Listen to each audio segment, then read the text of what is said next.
السلام علیکم ورحمۃ اللہ وبرکاتہ۔ الحمد للہ رب العالمین والصلاة والسلام علی اشرف الانبیاء والمرسلین نبینا محمد وعلی آلہ واصحابہ اجمعین، اما بعد۔ قال اللہ تعالی اعوذ باللہ من الشیطان الرجیم من ہمزہ ونفخہ ونفثہ کنتم خیر امۃ اخرجت للناس تأمرون بالمعروف وتنهون عن المنکر وتؤمنون باللہ۔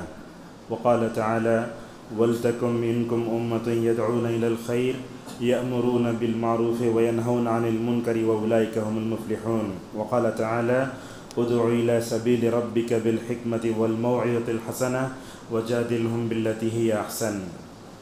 روى مسلم عن ابی سعید خدری رضی اللہ عنہ قال قال رسول اللہ صلی اللہ علیہ وسلم من رأى منكم منكرا فليغيره بيده فإن لم يستطع فبلسانه فإن لم يستطع فبقلبه وليس ذلك وراء من أضعف الإيمان۔ سب سے پہلے اللہ تبارک و تعالیٰ کا شکر ہے کہ اللہ تعالیٰ نے ہم سب کو دنیا میں ایمان اور عقیدے جیسی دولت سے مالا مال فرمایا، نبی کریم صلی اللہ علیہ وسلم کی امت میں پیدا فرمایا۔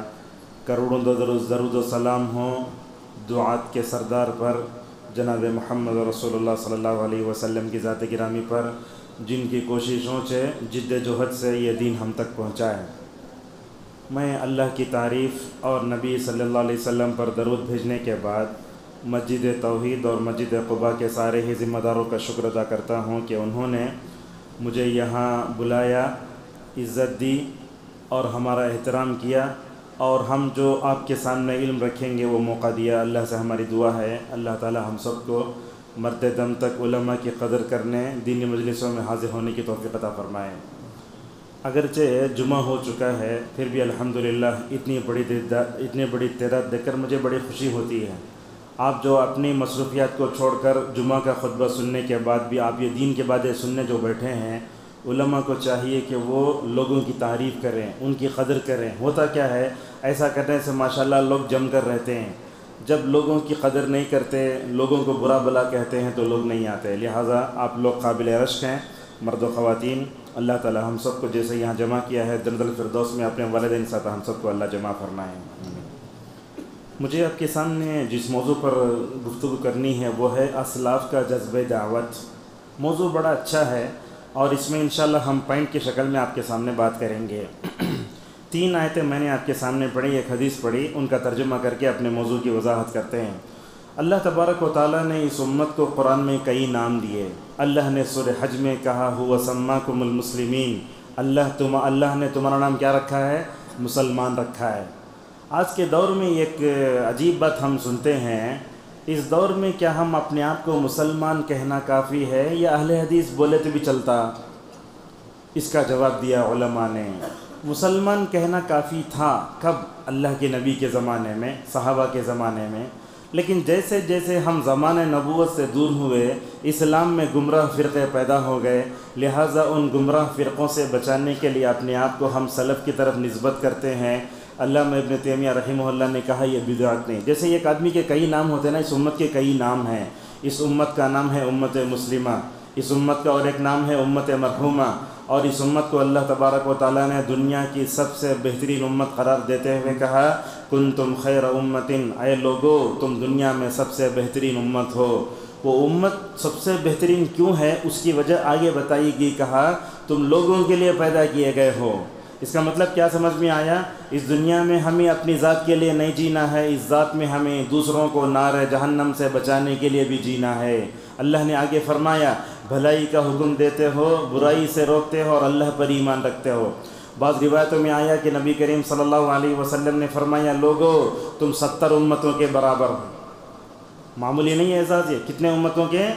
70 امتوں کے برابر ہو۔ اللہ کے پاس تمہارا درجہ بہت بڑا ہے، تم عزت والے ہو۔ اور دیکھو یہ تو دنیا میں لوگ ہمارے ساتھ کیا سلوک کرتے ہیں وہ الگ ہے، مگر اللہ تبارک و تعالیٰ اس امت کو آخرت میں جو اعزاز دے گا، میں سمجھتا ہوں اس اعزاز کے شکر میں اگر ہم زندگی بھر بھی اللہ کا شکر ادا کریں تو حق ادا کرنے کا کم ہے۔ آپ نے فرمایا نحن الآخرون السابقون یوم القیامہ، یہ جملہ سنو، آپ نے فرمایا زمانے کے اعتبار سے سب سے آخری میں آئے مگر آپ نے فرمایا جنت میں سب سے پہلے جائیں گے. بہت بڑا اعزاز ہے یہ. اور اسی طریقے سے اللہ نے سورہ آل عمران میں یہ بھی فرمایا وَلْتَكُن مِّنكُمْ أُمَّةٌ يَدْعُونَ إِلَى الْخَيْرِ، تم میں سے ایک جماعت ہونا چاہیے، ایک گروہ ہونا، ایک فرقہ ہونا. کیا کرنا؟ وہ یہ بھلائی کی طرف دعوت دے، برائی سے روکے. اگر ہم دنیا میں دعوت کا کام کریں گے کامیابی ملے گی. اگر دعوت کا کام نہیں کریں گے تو کیا ہوگا؟ اللہ تعالیٰ جو ہے ہمارے اوپر دشمنوں کو مسلط کر دے گا. اور ایک روایت میں نے پڑھی، ایک آیت ہے، اللہ فرماتا ہے کہ اللہ کے راستے کی طرف کیسے بلانا چاہیے. فرمایا ادع الی سبیل ربک بالحکمت والموعظۃ الحسنۃ وجادلہم باللتی ہی احسن. اللہ کی طرف بلاؤ، اللہ کے راستے کی طرف بلاؤ. کیسے؟ یہ 3 کیٹیگری ہیں. سب سے پہلے کہا حکمت سے دعوت دو. حکمت سے دعوت دینا کیسے معلوم ہے؟ ایک چھوٹی سی مثال. اگر ہمارے مسجد میں غیر مسلک کا آدمی آ گیا، اسے حکمت سے سمجھانا. ہمیں اگر سختی کرتے بھگ جاتا ہوں، اسے بولتے حکمت. اس کے بعد کا اچھی نصیحت کرو. نصیحت کیسی ہونا؟ نصیحت ایسی ہونا جو ماشاءاللہ تیر بن کر انسان کے دل میں اتر جائے. حسن بصری رحمہ اللہ تو ایسا تقریر کرتے تھے، پورا عراق بصرہ کوفہ بند ہوتا، لوگ بولتے اسٹرائک ہو گیا آج. ایسی نصیحت میٹھی ہونا چاہیے. دیکھو نصیحت کرنا چاہتے ہیں تو یوسف علیہ السلام کو دیکھو، جیل کے 2 ساتھی آئے، ان کو یہ نہیں بولے تمہیں شرک نہیں کرنا، بولے ہم نہ شرک نہیں کرنا چاہیے. ان دونوں میں فرق دیکھیے. اور خطبے میں بھی علماء کی نصیحت ہے، آپ لوگ ہم ایسا کرتے ہیں، تمہیں ویسا کرتے نہیں بولنا. انہوں کیا سمجھتے لوگ سن کر؟ مولوی صاحب فرشتہ ہی سکھایا ہے، لوگوں غلطی ہے سکھایا نہیں بولنا. ہم کو ایسا نہیں کرنا چاہیے بولنا. ایسا کرنے سے کیا ہوتا؟ ماشاءاللہ ہم اپنی ذات کو ہی ماشاءاللہ ملا لیتے ہیں. نصیحت ہے. تیسرے نمبر پر کہا کہ اگر تم کو دین کے معاملے میں کسی غیر مسلم سے مباحثہ کرنا ہو تو اچھے انداز میں بحث کرو. معزز حاضرین، یہ ادع الی سبیل ربی کا جو آیت ہے نا، ذرا نوٹ کرو، یہ پوائنٹ بہت اچھا ہے. اللہ کے راستے کی طرف بلاؤ. انسان کس کی طرف بلائے؟ عقیدۃ توحید کی طرف بلائے. یہ 14ویں پارے میں ایک صورت ہے، سورۃ النحل. علماء کہتے ہیں کہ نعمتوں والی صورت ہے. عبدالرزاق البدر حفظہ اللہ کہتے ہیں کہ قرآن میں سب سے زیادہ نعمتوں کا ذکر جس صورت میں ہوا وہ سورۃ النحل ہے، شہد کی مکھی کی صورت. اور دنیا میں ہم عام طور پر کیا کرتے ہیں؟ کھانا پینا اٹھنا بیٹھنا ہمیں نعمت سمجھتے نہیں. دنیا میں سب سے بڑی نعمت کون سی ہے؟ عقیدۃ توحید ہے. اسی لیے اللہ نے اس صورت کے شروع میں کہا لوگو عقیدۃ توحید بہت بڑی نعمت ہے. اس صورت کے آخری میں اللہ نے کہا عقیدۃ توحید کی اس نعمت کو پا کر خزانے کے سام بن کر مت بیٹھو، بلکہ اسی عقیدۃ توحید کی طرف مکمل طور پر بلانا چاہیے. معزز حاضرین، حدیث بڑی جلیل القدر صحابی حضرت ابو ذر خدری رضی اللہ عنہ کہتے ہیں کہ رسول اکرم صلی اللہ علیہ وسلم نے فرمایا جب تم میں سے کوئی غلط کام دیکھے تو اس کو 3 طریقے سے روکنا چاہیے. پہلا کیا؟ ہاتھ سے روکنا. یہ کون کرے گا؟ حاکم کرے گا، امیر کرے گا، ہیڈ ماسٹر کرے گا، مسجد کا ذمہ دار کرے گا. ہاتھ سے مارنا، کچھ کرنا ہو. کہا اگر تم اپنے ہاتھ سے برائی کو روک نہیں سکتے تو کیا کرو؟ تم جو ہے زبان سے روکو. میں سمجھتا ہوں یہ خطبہ، یہ تقریر، یہ صبح و شام درد ہوتا ہے، یہ جو ہے معاشرے میں برائی کو روکنے کا دوسرا اسٹیج ہے جو ماشاءاللہ علماء کرتے ہیں. فرمایا ہاتھ سے بھی نہیں روک سکتے، زبان سے بھی نہیں روک سکتے، کم از کم اپنے دل میں برا سمجھو. مثلا سمجھیے جا رہے ہیں، عروس ہے یا خبر ہے، جھنڈا ہے، اپنے دل میں برا سمجھنا اسے. اگر آپ برا نہیں سمجھے تو آپ نے فرمایا جو آدمی برائی کو دیکھ کر بھی خاموش رہتا ہے، منکرات کو پنپنے دیتا ہے سوسائٹی میں، سماج معاشرے میں، کہا اس کے دل میں ایمان نہیں ہے. معزز حاضرین، سوال یہ پیدا ہوتا ہے دعوت کا یہ کام کرنا کیا ہم میں سے ہر ایک پر فرض ہے کیا؟ تو جو مدرسے میں علماء پڑھ کو سند لے کو آتے نا انوچ کرنا کا کام، یہ اس بارے میں علماء نے 2 باتیں بتائیں. کہا دعوت کا یہ کام کرنا خاص لوگوں پر ہی فرض ہے. کون کرے گا کام؟ مسجد کا امام. یاد رکھیے دعوت کا کام بولے تو جیسے میں 10 دے رہا ہوں یہ بھی دعوت ہے، مؤذن اذان دیتا وہ بھی دعوت ہے، اس لیے کہ کیا کرتا ہے؟ وہ بھلائی کی طرف بلاتا ہے. ایک امام مسجد میں خدمت انجام دیتا ہے، وہ بھی اپنے وقت کا سب سے بڑا داعی ہے، ہر خطیب داعی ہے. لہذا دعوت کا کام علماء پر فرض ہے. لیکن سوال یہ ہے کہ ہر ایک آدمی دعوت کا کام کر سکتا ہے کیا؟ اس بارے میں علامہ بن باز رحمہ اللہ کہتے ہیں کیا دیکھو، حالانکہ آنکھوں کے اندھے تھے لیکن کتنی بصیرت والی بات بتائی. کہا جس معاشرے میں برائیاں بڑھ چڑھ کر بولتی ہیں معاشرہ بگڑ جاتا ہے، ایسے موقع پر ہر ایک آدمی کے اوپر منکر کو دور کرنا لازم ہو جاتا ہے. اب سوال یہ آتا ہے دعوت کا کام کرنے کے لیے علم چاہیے کیا؟ علم بہت ضرورت نہیں ہے، آپ جتنا جانیں اس پر عمل کرنا، اس کی طرف بلانا آپ کے لیے ضروری ہے. جیسے دیکھیے آپ میری تقریر سن رہے ہیں، اگر آپ کو میری تقریر سمجھ میں آ گئی دوسروں تک پہنچانا آپ کے لیے واجب ہے، جیسا کہ نبی کریم صلی اللہ علیہ وسلم فرماتے ہیں بلغوا عنی ولو آیہ، لوگوں اگرچہ تمہیں ایک آیت ہی معلوم ہو لوگوں تک پہنچاؤ۔ خطبے میں جتنی چیزیں سنتے ہیں نا آپ کیا کرتے ہیں، اس کو لوگوں تک پہنچانا آپ کے لیے بہت ضروری ہے۔ اور اب دیکھیے دنیا میں ماشاءاللہ دعوت کا کام دنیا جتنی پرانے اس وقت سے چلا آ رہا ہے۔ دعوت کا کام شروع کرنے والے کون؟ آدم کے بعد سب سے پہلے دنیا کے رسول حضرت نوح علیہ السلام ہے۔ دعوت کا کام یہیں سے شروع ہوتا ہے۔ آپ دیکھیں جب دنیا میں شرک آ گیا کس وجہ سے آیا؟ دو سبب سے آیا، دو سبب سے آیا۔ ایک تو ہے فوٹو، دوسرا ہے نیک لوگوں میں غلو کرنا۔ آج بھی دیکھو آپ قصاب کی دکان میں چلے جائیں گے، اس کی اجمیر کی فوٹو رہتی، یا نہیں تو اسی طریقے سے جو ہے وہ اپنے پیر کی فوٹو لگا کے رکھتا ہے، یہ اس سے شرک آتا ہے۔ اسی لیے میں آپ کو نصیحت کرتا ہوں اپنے گھر میں تغرے وغیرہ مت لگاؤ، نہ مکے کی تصویر لگانا نہ مدینے کی تصویر لگانا۔ اسی طریقے سے آیتیں جو لکھ کے لگاتے ہیں نا علماء نے اسے ہی منع کیا ہے۔ اب کیا کرتے ہیں ہمارے معاشرے میں لوگ حج کو جاتے ہیں تو وہاں سے وہ لائٹ کی جو ہے 1000 ریال 4000 ریال کی وہ فریم لے کے کارگو میں بک کر کے آتے، 4000 ریال مدینے کو جا کر داخل ہوتے ہی چھک چھک چھکنا کہ مکہ مدینے کی فوٹو لگانا کیا بھی نہیں ہے۔ ایسا بولے تو مندروں کی فوٹو بھی لوگ لگاتے ہیں اور اس سے شرک آتا ہے۔ میں ایک آدمی کو دیکھا گھر سے نکلتا ہے، گاڑی اسٹارٹ کرنے سے پہلے گھر کے باہر لا الہ الا اللہ لکھا ہوا ہے، لا الہ الا اللہ پڑھتا بھی نہیں، اس کا منع بھی نہیں معلوم، اس کی شرطیں بھی نہیں معلوم۔ جیسے غیر مسلم مندر کو دیکھتا ایسا کرتے نا، بس لا الہ الا اللہ کو دیکھا ایسا اشارہ کیا، ایسے دل پر ہاتھ رکھ لیا، گاڑی اسٹارٹ کر لے چلے گئے۔ تو لہٰذا اپنے گھروں میں تغرے وغیرہ مت لگا ہوا، کوئی بھی تغرے۔ صرف ایک استثنائی صورت علماء بتاتے ہیں، وہ کیا؟ اگر آپ اپنے بچوں کو قرآن سکھانا چاہتے ہیں ایک بورڈ پر ہر دن ایک صورت لکھو۔ یہ ہمارے پاس لوگ لکھ کے مکے کے مدینے کے پورے فوٹو لگا لیتے، قرآن کی آیتیں سب لگا لیتے، یہ سب ٹھیک نہیں ہے۔ لہذا اس طریقے سے یہ فوٹو سے اور نیک لوگوں کی شان میں غلو کرنے سے کیا آتا ہے؟ یہ نعوذ باللہ شرک دنیا میں آتا ہے۔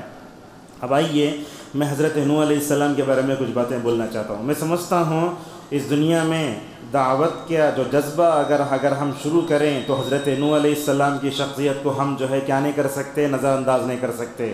اللہ اکبر۔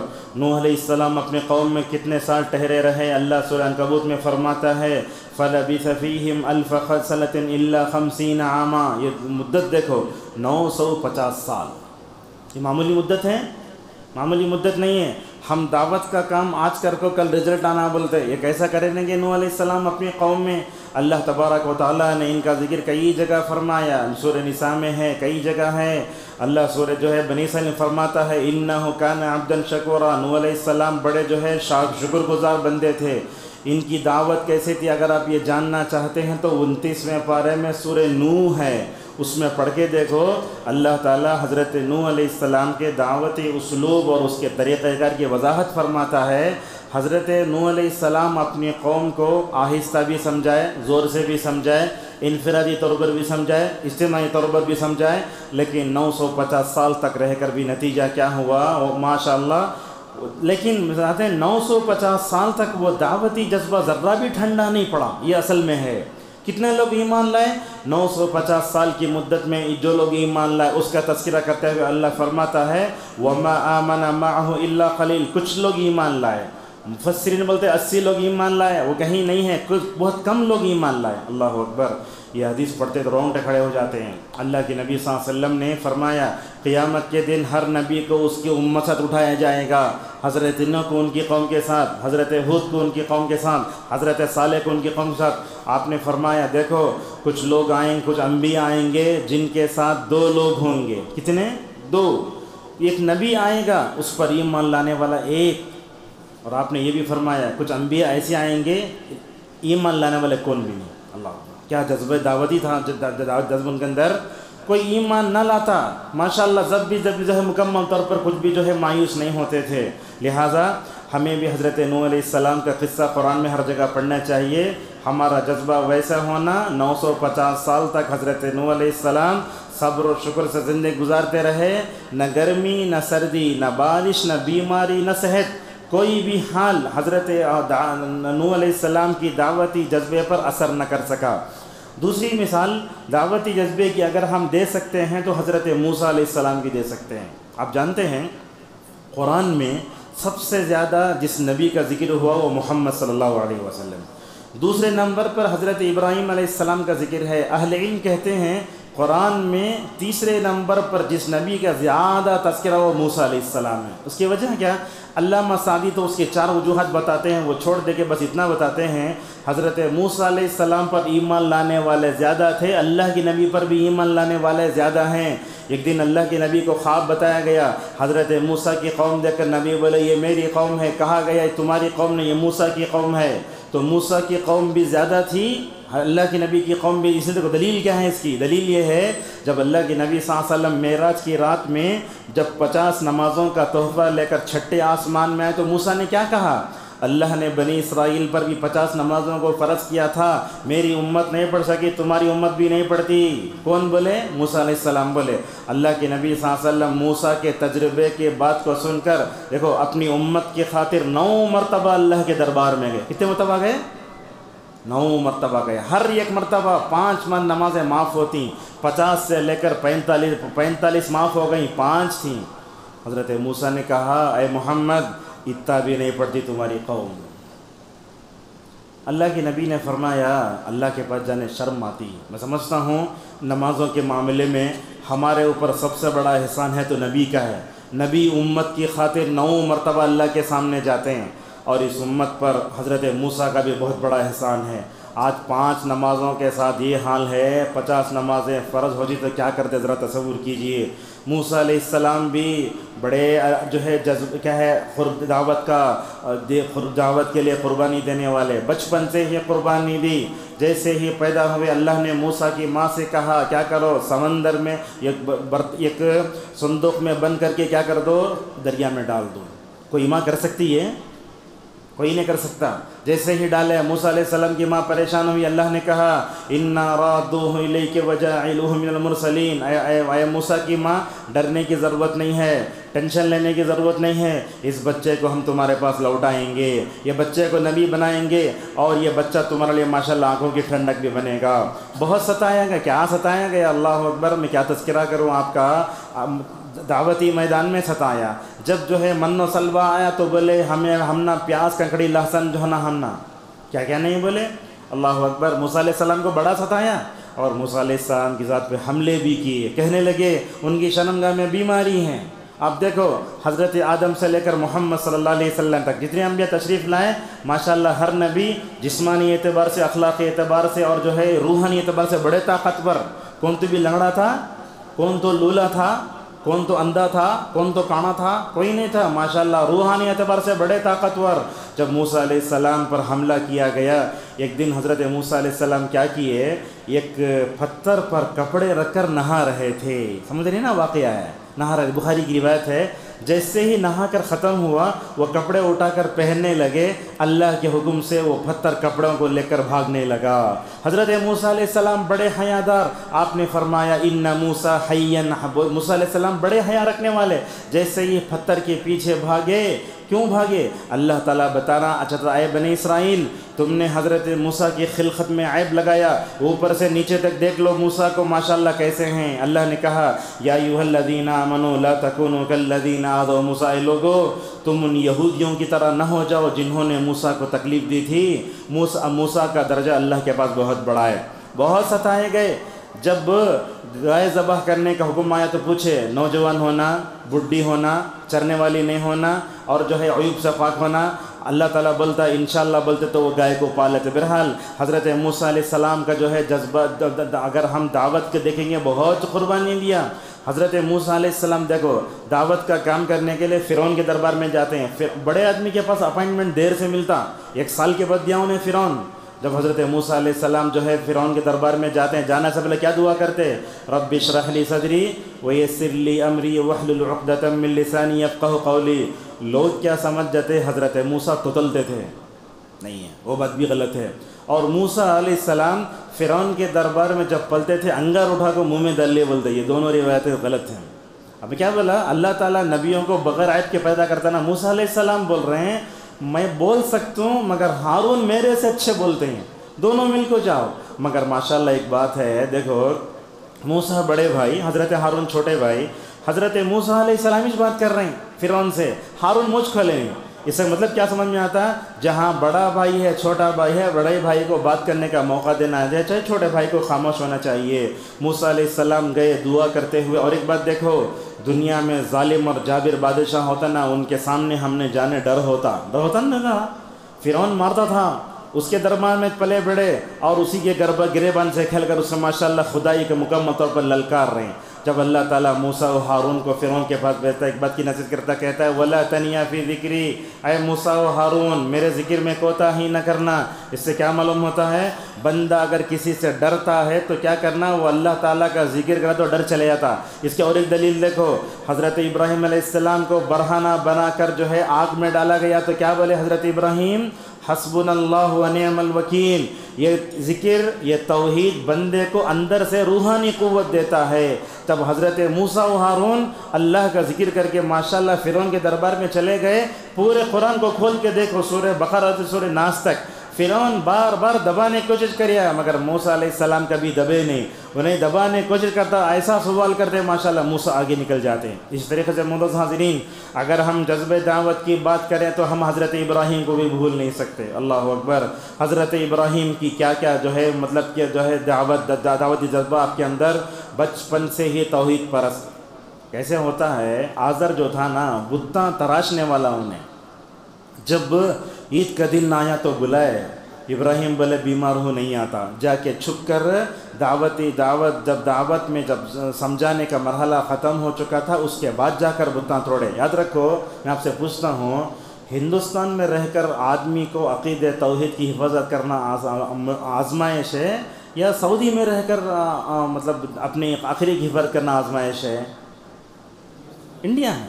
اگر کوئی آدمی مکہ مدینے میں رہ کر اپنے عقیدہ توحید کو پختہ کر لے تو کیا بھی حرج نہیں۔ یہاں ہے آپ کے ایمان کو آزمائش، ایک طرف کفر، ایک طرف شرک، بدعت و خرافات، ہر طریقے سے آپ کو دبایا جائے گا۔ لہٰذا یہ کفریہ مشرکانہ ماحول میں لے کر حضرت ابراہیم نے اپنے اندر دعوتی جذبہ پیدا فرمایا۔ یہ دعوتی جذبہ آپ نے اپنی بیوی میں پیدا فرمایا، یہ دعوتی جذبہ حضرت ابراہیم نے اپنے بچوں کے اندر بھی پیدا فرمایا۔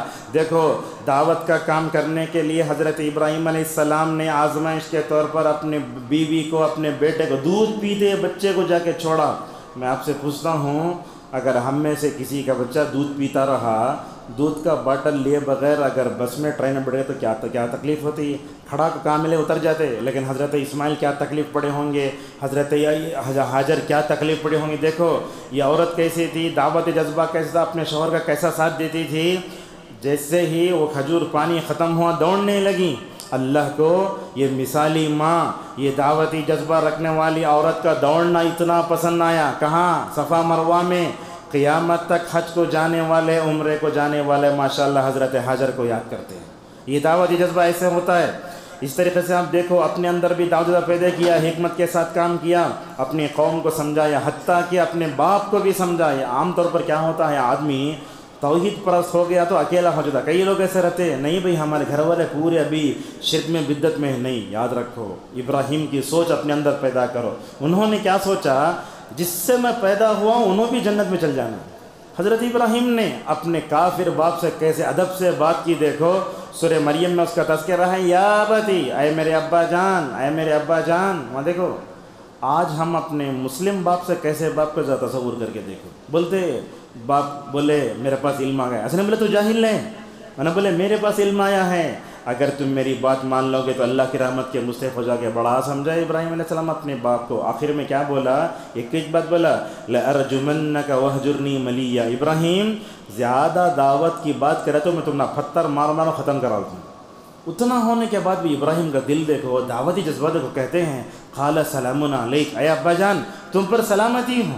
یہ حضرت ابراہیم دعوتی جذبہ لے کر پیدا ہوئے۔ وہ دعوتی جذبہ بیوی میں آیا، بچوں میں آیا۔ میں آپ کو بتاتا ہوں، دیکھو باپ کے اندر دعوتی جذبہ ہو تو بچوں کے اندر کیسے آتا ہے۔ ایک مثال دیتے ہیں، ابراہیم علیہ السلام کے بیٹے کون؟ حضرت اسحاق۔ اسحاق کے بیٹے کون؟ یعقوب۔ یعقوب کے بیٹے کون؟ یوسف۔ جب مصر کی جیل میں گئے، دو ساتھی آئے تھے نا، وہاں بھی حضرت یوسف علیہ السلام اپنے باپ کے دادا کے نقش قدم پر چل کہتے ہیں وَاتَّبَعْتُ مِلَّةَ آبائی، میں اپنے دادا کے نقش قدم پر چلتا ہوں توحید میں۔ اور جو ہے میں تم کو عقیدہ توحید دعوت دیتا ہوں. لہٰذا کیا معلوم ہوتا ہے؟ ایک مشہور عالم دین ہیں عرب کے، صالح حسینی حفظہ اللہ، کہتے ہیں جب جس کسی کی نسلوں میں عقیدہ توحید ہوتا ہے تو اللہ ان نسلوں کی حفاظت کرتا ہے. حقیقت ہے یہ، توحید سے نسلوں کی حفاظت ہوتی ہے. آج بھی دیکھو ابراہیم علیہ السلام کی نسلوں کو کیسے یاد کرتے تشہد میں بیٹھ کر، کما صلیت علی ابراہیم وعلی آل ابراہیم وجعلها کلمۃ باقیۃ فی عقبہ لعلہم یرجعون. لہٰذا معلوم یہ ہوتا ہے جب بھی دنیا میں دعوت جذبے کی بات ہوگی تو ہم ابراہیم کو بلانا. اسی لیے اللہ تعالیٰ نے سورۃ الممتحنہ میں قد کانت لکم حسنۃ اسوۃ حسنۃ فی ابراہیم، یہ بات یاد رکھو. اللہ نے قرآن میں دو نبیوں کے لیے آئیڈیل کا لفظ استعمال فرمایا، اسوہ نمونہ. وہ کون؟ ایک ابراہیم اور دوسرے محمد صلی اللہ علیہ وسلم. اور یہ دونوں جانتے ہیں یہ دونوں اللہ کے خلیل ہیں. اللہ کے خلیل کا مطلب اللہ کے جگری دوست اور اللہ تعالیٰ کے بہترین دوست ہیں. اور میں سمجھتا ہوں انبیاء کے ذکر کے بعد اگر ہم دعوت جذبے کی بات کریں تو اس میں جناب محمد رسول اللہ صلی اللہ علیہ وسلم کے دعوت جذبے کا ضرور ذکر ہونا چاہیے. کہاں ہے آپ کا جو دعوتی جذبہ ہے؟ میں سمجھتا ہوں اس سے پہلے کوئی نہ پا سکا اور قیامت تک وہ جذبہ کوئی نہیں پائے گا. اب جاننا چاہتے اس کی دلیل دیکھو. اللہ تعالیٰ نے 19ویں پارے میں سورۃ الشعراء اتاری. شعراء اس سورت کا نام ہے. اس سورت میں اللہ تعالیٰ نے نوح کا تذکرہ فرمایا، اس کے بعد ہود کا تذکرہ ہے، صالح کا تذکرہ ہے، اس کے بعد اس طریقے سے شعیب کا، لوط کا تذکرہ ہے. ان تمام نبیوں کی دعوتی نمونوں کو نمونے کا تذکرہ کرنے سے پہلے اللہ فرماتا ہے لعلک باقع نفسک الا یکونوا مؤمنین. اے اللہ کے نبی، ہم اس صورت میں آگے دعوتی نمونے ذکر کرنے جا رہے ہیں، مگر آپ جو دعوتی جذبہ لے کر پیدا ہوئے ہیں نا، میں سمجھتا ہوں ایسا دعوتی جذبہ، ایسے معلوم ہوتا ہے اللہ کے نبی آپ لوگ ایمان نہیں لاتے بولتے اپنے آپ کو ہلاک کر لیں گے. وہ سورہ کہف جس کو ہم ہر جمعہ پڑھتے ہیں، اللہ اس میں بھی فرماتا ہے لعلک باقع نفسک علی آثارہم ان لم یؤمنوا بہذا الحدیث اسفا. یہ لوگ ایمان نہیں لاتے، اس وقت چاہے آپ اپنے آپ کو گویا ہلاک کر لیں گے. اللہ کے نبی کی دعوتی حرص کو دیکھو. وما اکثر الناس ولو حرصت بمؤمنین. یا اللہ کے نبی یاد رکھو آپ کے اندر دعوتی حرص ایسی ہے کہ سارے لوگ مومن ہو جائیں مگر سارے لوگ دنیا کے مومن نہیں ہو سکتے. میں آپ کو بتاتا ہوں اللہ کے نبی صلی اللہ علیہ وسلم کی دعوت جذبہ ایسا تھا. یہ دیکھو لعمرک انہم لفی سکرتہم یعمہون. آپ جانتے ہیں اللہ تعالیٰ دنیا میں کسی بھی نبی کی زندگی کی قسم نہیں کھایا. آدم کی زندگی کی قسم نہیں، حضرت موسیٰ کی زندگی کی قسم نہیں، حضرت ابراہیم کی قسم نہیں، مگر اللہ تعالیٰ رسول اللہ صلی اللہ علیہ وسلم کی زندگی کی قسم کھاتا ہے. لعمرک کہا کہ اے اللہ کے نبی آپ کی عمر کی قسم، آپ کی زندگی کی قسم. کیا مطلب ہے؟ علامہ ابن کثیر نے ابن عباس رضی اللہ عنہما سے نقل کیا ہے، میں نے پورے قرآن کو دیکھا اللہ تعالیٰ نے کسی بھی نبی کی زندگی کی قسم نہیں کھائی سوائے محمد صلی اللہ علیہ وسلم کے. عز بن عبد السلام رحمہ اللہ بہت بڑے عالم دین ہیں، وہ کہتے ہیں اللہ تعالیٰ نے رسول اللہ کی زندگی کی قسم کھائی. یہ وہ خصوصیت ہے جس میں کوئی نبی آپ کا شریک نہیں. اب دیکھو اللہ کے نبی صلی اللہ علیہ وسلم کب نبی بنے؟ اقرا بسم ربک الذی خلق. یہ آیت اترتے کہ اللہ کے نبی کیا بن گئے؟ نبی بن گئے. اور جب یا ایھا المدثر قم فانذر وربک فکبر یہ آیت اتری تو آپ رسول بن گئے. سمجھ میں آ گیا ہوگا آپ کو. اقرا بسم ربک الذی خلق بنے تو آپ کیا بنے؟ نبی بنے. رسول کب بنے؟ یا ایھا المدثر. اے دیکھو اللہ تعالیٰ اپنے نبی سے اپنی محبت کا کیسے اظہار کرتا ہے. دیکھو اے چادر اوڑھ کر سونے والے، اب سونے کا وقت نہیں، آرام کرنے کا وقت نہیں، اٹھ کر کھڑے ہو جاؤ، ساری دنیا والوں کو جو ہے جہنم کی آگ سے ڈراؤ. حضرت عبداللہ ابن عباس رضی اللہ عنہما کہتے ہیں جب نبی پر یہ آیت اتری وَأَنذِرْ عَشِيرَتَكَ الْأَقْرَبِينَ، اللہ کے نبی آپ اپنے گھر والوں کو ڈراؤ. اس وقت دنیا میں اسٹیج سب کیا بھی نہیں تھا، اس وقت کا اسٹیج صفا کی پہاڑی. اللہ کے نبی صلی اللہ علیہ وسلم وہاں کھڑے ہو کر ماشاءاللہ لوگوں کو مکمل ڈرانے لگے. آپ کا دعوتی جذبہ ایسا، آپ صلی اللہ علیہ وسلم کے دعوتی جذبے پر کوئی موسم اثر انداز نہیں ہوتا تھا. آپ نہ گرمی دیکھتے، نہ سردی دیکھتے، نہ بارش دیکھتے، نہ بیماری دیکھتے، نہ صحت دیکھتے. خدیجہ رضی اللہ عنہا آپ صلی اللہ علیہ وسلم کا ساتھ دینے والی، وہ کہتی ہیں ایک دن اللہ کے نبی صلی اللہ علیہ وسلم رات میں آدھی رات میں اٹھ کر جا رہے ہیں، کوئی آدمی رات میں اٹھ کر گیا تو بیوی پر کیا گزرنا پوچھے کہاں جا رہے ہیں یا رسول اللہ، تو آپ کا دعوتی جذبہ دیکھو، کہنے لگے اللہ کے نبی صلی اللہ علیہ وسلم خدیجہ، بات اصل میں یہ ہے یہ قافلہ اسلام سمجھنے کے لیے مکے کو آیا ہے، یہ قافلہ اسلام سمجھنے کے لیے مکے کو آیا ہے۔ اگر میں سو جاؤں پتہ نہیں نماز فجر سے پہلے چلے گئے تو اللہ کو میں کیا جواب دوں گا۔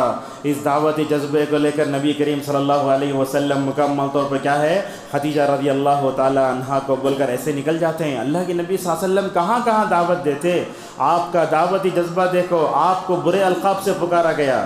میں پوچھتا ہوں کون تو بھی آپ کو دیوانہ بولے تو خاموش رہیں گے آپ؟ یہ نبیوں کا کیا جگر تھا۔ حضرت نوح علیہ السلام بولے جھگڑا لو تو، دیوانہ تو، مگر ماشاءاللہ نبی پلٹ کر جواب نہیں دیتا۔ اللہ اکبر، کیا جگر تھا حضرت نوح کا، کیا جگر تھا نبی صلی اللہ علیہ وسلم کا۔ آپ کو کیا کیا نہیں کہا گیا، کبھی کہا گیا شاعر ہے، کبھی کہا گیا کاہن ہے، کبھی کہا گیا جادوگر ہے، کبھی کہا گیا نعوذ باللہ، بلکہ آپ کے نام کو بدل کر پکارا گیا، محمد کے بجائے کہا گیا مزمم۔ مگر اللہ کے نبی ان تمام برے القاب پر توجہ نہیں دے کر شویا، اللہ کے نبی ایسا سمجھتے یہ لوگ مجھے گالی دے رہے تو آسمان پر تھوکنے کی طرح ہے، آسمان پر تو کہاں گرتا، انسان کے اوپر گرتا۔ اللہ کے نبی صلی اللہ علیہ وسلم دعوتی جذبہ لے کر جاتے، اللہ اکبر کیا دعوتی جذبہ تھا آپ صلی اللہ علیہ وسلم کے اندر۔ اس دعوتی جذبے کو لے کر مکے میں جیے، مدینے میں جیے۔ سلیمان ندوی رحمہ اللہ ایک بہت بڑے عالم دین ہیں، وہ کہتے ہیں اللہ کے نبی صلی اللہ علیہ وسلم تو پوری زندگی دعوت میں لگا دیے، جس ذات کی طرف بلائے اس ذات کا نام لے کر اللہ کے نبی صلی اللہ علیہ وسلم دنیا سے چلے گئے۔ کیسے کیسے ہوتا تھا، اللہ کے نبی دعوت کا کام کرنے کے لیے بازاروں میں جاتے تھے۔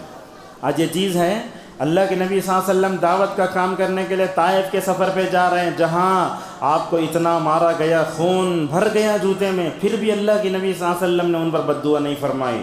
اللہ کے نبی صلی اللہ علیہ وسلم کیا کرتے، حج میں الگ الگ سے قبائل لاتے، ان پہ جا کر کام پیش کرتے۔ یہ جگر دیکھو کیسا ہے دعوتی جذبہ۔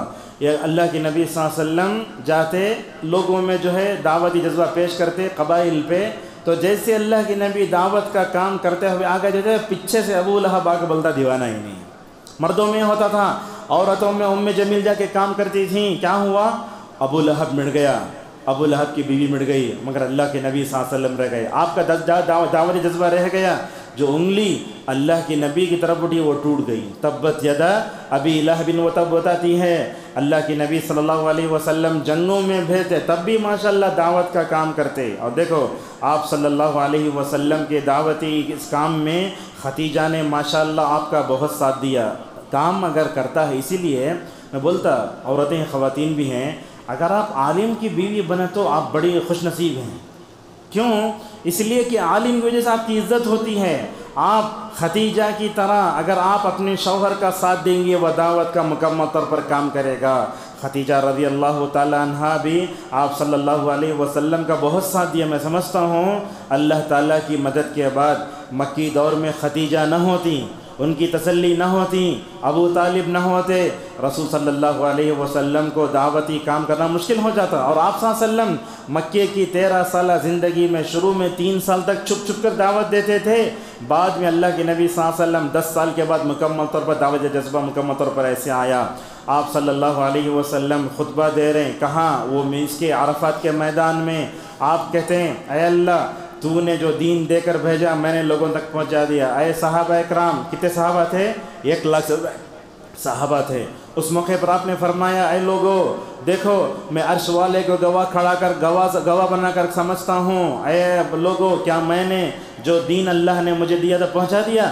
سارے صحابہ نے کہا ہاں۔ اللہ کے نبی نے فرمایا اللہم شہد، اے اللہ تو گواہ رہ، تو گواہ رہ، تو گواہ رہ۔ معزز حاضرین، اللہ کے نبی صلی اللہ علیہ وسلم نے اپنے صحابہ میں جو دعوتی جذبہ پیدا فرمایا وہ ماشاءاللہ وہ بھی بڑا بہترین تھا۔ آپ کی دعوت دیکھو کیسے ہے۔ آپ صلی اللہ علیہ وسلم نے مکی دور میں ایسے لوگوں پر محنت کی جن کے اندر خود دعوتی جذبہ تھا۔ آپ صلی اللہ علیہ وسلم پر ایمان لانے والوں میں مردوں میں سب سے پہلے کون؟ ابو بکر رضی اللہ عنہ، جن کا نام عبد الکعبہ تھا۔ ابو بکر کہنے کی وجہ خود علماء نے یہ بتائی ہے، بکر کا معنی جلدی کرنا۔ اللہ کے نبی نے جب ان کے سامنے اسلام کی دعوت رکھی تو ماشاءاللہ سب سے پہلے مسلمان ہو گئے۔ لہٰذا ابو بکر رضی اللہ تعالیٰ عنہ کی کوششوں سے کون لوگ مسلمان ہو، یہاں میں نے نام لکھا ہے، دیکھو۔ سب سے پہلے ہے حضرت عثمان رضی اللہ عنہ، دوسرے ہیں حضرت زبیر بن عوام، تیسرے ہیں طلحہ بن عبید اللہ، چوتھے ہیں حضرت سعد بن ابی وقاص رضی اللہ عنہ، پانچویں ہیں ابو عبیدہ بن جراح، چھٹے ہیں عبد الرحمن بن عوف۔ یہ پورے جنتی صحابی جن کو اللہ کے نبی نے دنیا میں جنت کی خوشخبری سنائی، ابو بکر کی محنت سے ماشاءاللہ اتنے لوگ مسلمان ہوئے۔ حضرت بلال کو جانتے ہیں، وہ کسی کافر کہ غلام تھے، وہ تکلیفیں دیتا تھا۔ ابو بکر رضی اللہ عنہ اس پر سے گزرتے، بولتے تکلیف دی جا رہی ہے، کیا کہیا؟